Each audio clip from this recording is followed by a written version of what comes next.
Bus stop पर खड़े कुछ लोग बस का इंतज़ार कर रहे थे। तभी वहाँ पर 10-12 साल का एक लड़का आया। उसके कपड़े गंदे थे और फटे हुए थे। वो वहाँ आकर लोगों से कहने लगा, बाबूजी 2 रुपए दे दो। बाबूजी 1 रुपए ही दे दो। 2 दिन से कुछ नहीं खाया है। 1 रुपया दे दो ना बाबूजी। वो लड़का दोपहर तक ऐसे ही लोगों से पैसे मांगता रहा। फिर दोपहर को अचानक से गायब हो गया। उसके बाद अगले दिन सुबह सुबह फिर बस स्टॉप पर आ गया और पहले जैसे ही लोगों से भीख मांगने लगा। ऐसा उस बस स्टॉप पर अक्सर होने लगा। एक दिन कृपाल सिंह नाम के एक रिटायर्ड आर्मी ऑफिसर उस बस स्टॉप पर आए।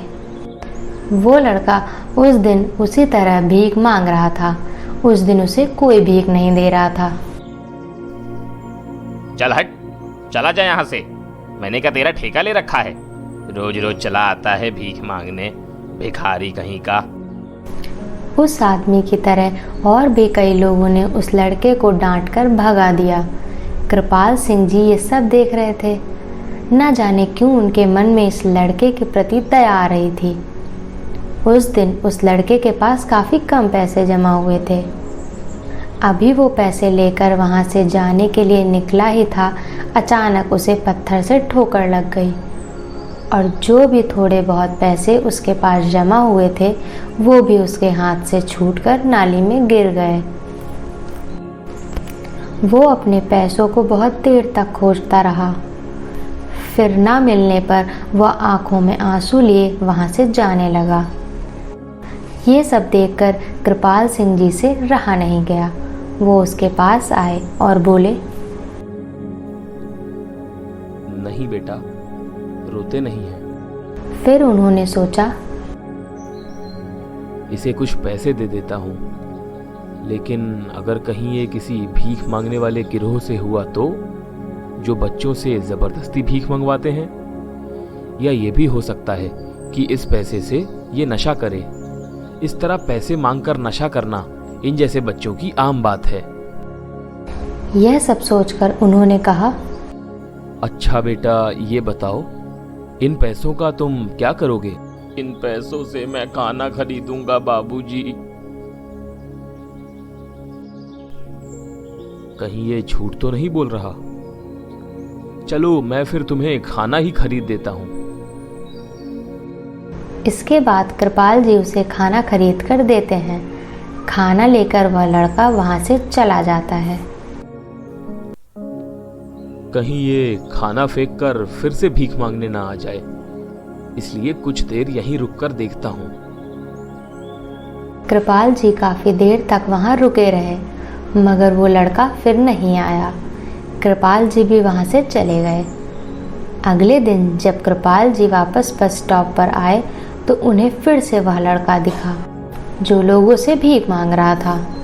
उस दिन भी कृपाल जी ने उसे खाना खरीद कर दिया। कुछ दिन तक ऐसे ही चलता रहा। कभी कभी तो कृपाल सिंह जी अपने घर से खुद से खाना बनवा कर लाते थे और उस लड़के को दे देते थे। एक दिन जब कृपाल जी ने उस लड़के को खाना दिया तो उनके दिमाग में एक बात आई, आखिर ये लड़का है कौन? और क्या ये रोज सिर्फ खाने के लिए ही भीख मांगता है? और अगर ये खाने के लिए भीख मांगता है तो ये खाना खाता क्यों नहीं? लेके कहाँ जाता है? ये सोचकर कृपाल जी चुपचाप उस लड़के का पीछा करने लगे। लड़का वहाँ से निकलकर बस स्टॉप के पीछे बनी झोपड़पट्टी में जाने लगा। वो उन पतली पतली गलियों से होते हुए जा रहा था। कृपाल जी भी जल्दी जल्दी उसका पीछा कर रहे थे, लेकिन आगे एक गली में घुसने के बाद वो एकदम से गायब हो गया। अरे यार, इतनी मेहनत के बाद भी पता नहीं चल पाया। खैर कोई बात नहीं, आज नहीं तो कल मैं इस बात का पता लगा कर ही रहूंगा। अगले दिन कृपाल जी उस लड़के को देने के लिए घर से खाना बनवा कर लाते हैं। ले बेटा, खाना खा ले। आज तू यहीं बैठकर ही खाना खा लेना। वो बाबूजी, मैं खा लूँगा आराम से, आप चिंता मत करिए। तो यहीं बैठ के खा लेना बेटा, अभी तो खाना गरम गरम है, बाद में ठंडा होने पे अच्छा भी नहीं लगेगा। मैं घर जाकर खा लूँगा बाबूजी, आप चिंता मत कीजिए। इतना कहकर वो लड़का वहाँ से जल्दी जल्दी जाने लगा। यह देखकर कृपाल जी का शक और गहरा हो गया। आज तो मैं भी पता लगा कर ही रहूँगा कि ये लड़का इस खाने का आखिर करता क्या है। इतना सोचकर कृपाल जी भी तेजी से उस लड़के का पीछा करते हैं। वह लड़का फिर से उसी झोपड़पट्टी की तरफ पतली पतली गलियों से होते हुए जाने लगता है। आज कृपाल जी ने भी सोच लिया था, आज तो पता लगा कर रहेंगे इस लड़के के पीछे का राज। लड़का कई गलियों को पार करने के बाद एक छोटी सी टूटी फूटी झोपड़ी में घुस जाता है। कृपाल जी भी उसका पीछा करते हुए उस झोपड़ी तक पहुंच जाते हैं और वहां की टूटी खिड़की से झोपड़ी के अंदर झांककर देखने लगते हैं। झोपड़ी के अंदर थोड़ा बहुत सामान, कुछ बर्तन, मैले से कपड़े और 2 स्कूल बैग पड़े हुए थे। अंदर एक टूटी सी चारपाई पर एक औरत लेटी हुई थी जो बहुत ही ज़्यादा बीमार मालूम पड़ती थी। उसके पास ही एक छोटी 7-8 साल की लड़की बैठी थी। लड़का जब खाना लेकर अंदर गया तो लड़की बोली, मामा भैया खाना लेकर आ गया। चारपाई पर पड़ी उनकी माँ उठकर बैठी और बोली,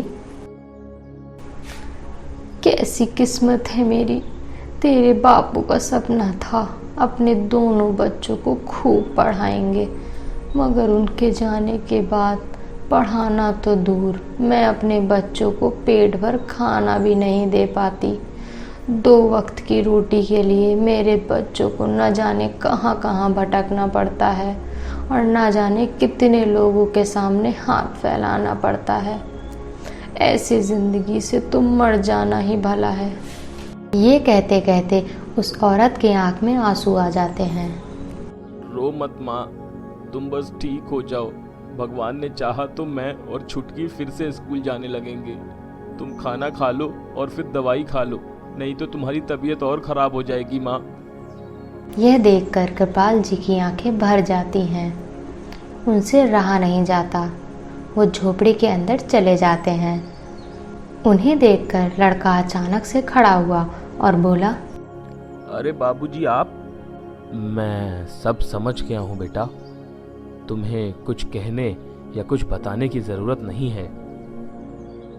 अरे वाह बच्चों, तुम लोग स्कूल भी जाते हो? जाते थे मगर अब छोड़ दिया है बाबूजी। क्यों? पढ़ाई छोड़ने का दुख नहीं हुआ तुम्हें?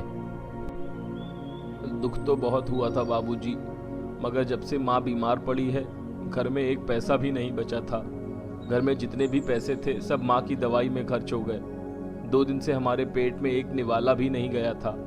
खाली पेट माँ की दवाई भी असर नहीं कर रही थी। फिर मजबूरी में मुझे काम करने के लिए स्कूल छोड़ना पड़ा, मगर मेरी उम्र देखकर कोई मुझे काम देने को भी राजी नहीं हुआ। तब मजबूरी में मुझे भीख मांगने वाला रास्ता अपनाना पड़ा। ये गरीब का पेट जो ना करवाए बाबूजी।